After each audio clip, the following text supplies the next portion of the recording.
Hi everyone, welcome back to my channel. If you're new here, I make travel videos all about advice for traveling, and I make travel vlogs and, you know, all those sorts of things. So don't forget to subscribe and click the little bell button, bing, so that you get notifications when I upload a new video. These are sort of some things that I've learned along the way in my travels. I'm going to go through about, I think, 8 different things that you can do to save travel, what?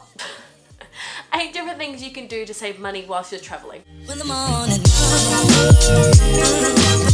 So number 1, the first thing is to buy your own food and make your own food at home. So make sure you get an Airbnb or an apartment or a hostel that has a kitchen so that you can make your own food. Because I'm not saying necessarily every single meal you need to make your own food and never go out to eat, because to me that's the most important thing when I'm traveling is, you know, tasting the local food. That's probably the only thing I want to do when I go somewhere new. So sometimes I might eat out every single meal. It just really depends on where you are. If you're in a cheap country like Asia, it's probably cheaper just to eat out every meal.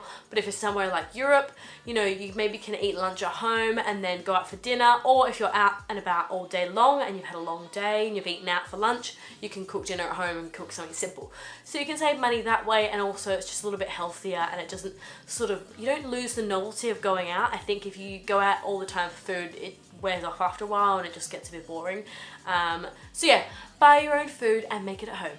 Well, not home, you know, wherever you're staying. Number 2 is stay in the cheapest accommodation or find the best deal when it comes to accommodation. So what I try and do is look on all the different websites, so Airbnb, Booking.com, Hostelworld, you know, comparing all different kinds of accommodation and seeing which one's the best value for money. I've actually made a video on how to book hostels and also how to plan a holiday. So check those videos out, because those videos will help you to sort of figure out how to do this. I'm not going to explain and go through it right now, but it's just quickly something I'm mentioning. So if you are on a budget, I would suggest a hostel, especially if you are on your own. It's not always the cheapest option. Sometimes it's the same price as getting an Airbnb, because if you're with 2 or 3 other people, it might actually end up being the same amount of money to get an Airbnb, and then you can have a bit more freedom.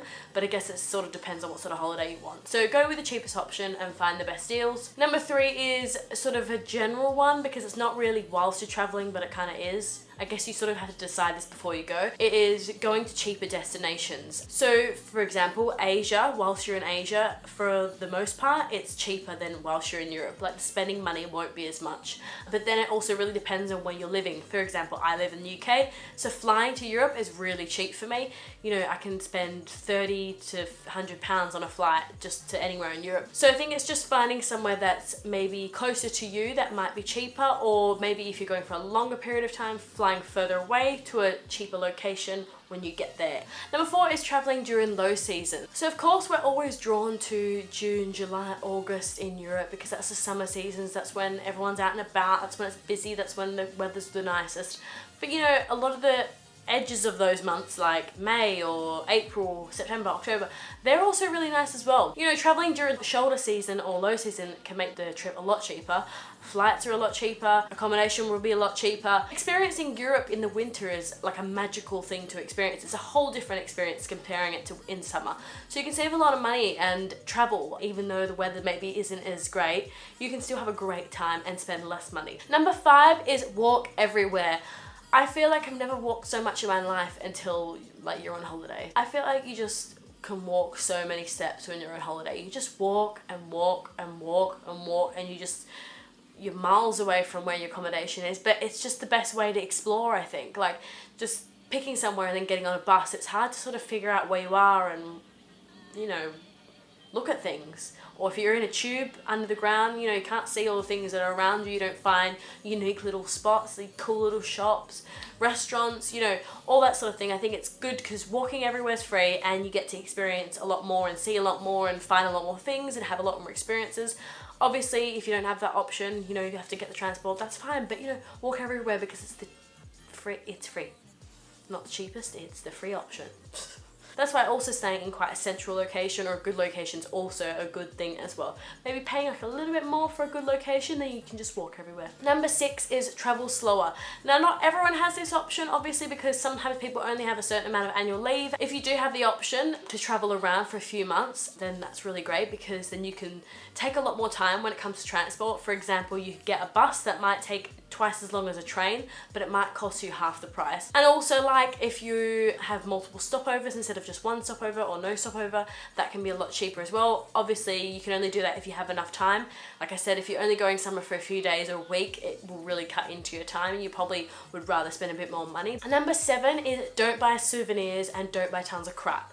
Obviously, you can do whatever you like, you can buy whatever you want, but take it from me, I just made a video about this, about how me and my friend Lily went to Europe 5 years ago, and we literally bought a souvenir from every single country we went to, and we went to about 10 different countries because we went on one of those top deck bus tours. So just don't buy crap for the sake of buying it. Buy something that you actually genuinely really like, that you know you'll use at home or you'll really appreciate at home. Don't just buy stuff for the sake of it, you know. And if you don't have the space in your luggage, don't buy tons of stuff. We bought tons of clothes as well, just because there were so many different shops and everything in UK. We had to buy it because it was from River Island or whatever. We don't have that in Australia. So yeah, just don't go too overboard unless you can afford it. But you know, don't waste your money on stuff you don't actually really want though, that's the thing. And the last thing is number 8, carry on only. Now, obviously, this sort of only relates to budget airlines when you don't already have the main luggage included. Long haul flights or, you know, more expensive flights, you already have it included, so you don't have to worry about this. But for example, whenever we go somewhere in Europe, we have to pay extra to add a check to luggage, whatever it's called. Check luggage, yeah. So I always just do carry-on. I do a small carry-on size, which I could go weeks with just one of those. Like, I don't even need to have a bigger suitcase anymore. That means you'll bring less stuff, so your suitcase won't be as heavy and you don't have to spend extra money paying to get it checked in. The only thing you need to worry about though is with budget airlines, they have lots of different little rules and regulations about their baggage, and I think nowadays they're being very sneaky to catch people out or to make extra money. With Ryanair and I think EasyJet, you can only have the carry-on suitcase, that's it. You can't even have a handbag. Whereas you used to be able to have a handbag, you know, a small backpack or a little handbag and then your suitcase. But now they're like, no, you need to put that in there. Really, what difference does it make? So what I had to do when we were going to Iceland, I packed my suitcase to the brim and then I was like, I literally can't fit my bag in the suitcase because I had my laptop in it as well, so it was adding like an extra bulkiness. And I was like, I don't just have like random bits and bobs in my handbag, I have my actual laptop and my camera. And it was literally just to walk out of the gate onto the plane. That's all it was for, because as soon as I got on the plane, we just took the stuff back out.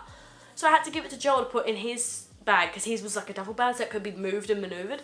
But how ridiculous is that? So just make sure you do leave a little bit of extra room in your suitcase so that when they say put it in there, you can just easily put it in there. Otherwise, they're like, you have to pay for it or some stupid crap. So yeah. But either way, I still do carry on because I still would take stuff on a carry on and I don't end up wearing it. So make sure you pack light and take carry on only. Anyway, I think I've talked enough. That's all my points I'm going to cover today. So make sure you put in the comments below what sort of budget travel tips you have. So I hope you enjoyed this video and don't forget to subscribe and check out all my other travel videos and I'll see you guys soon. Bye!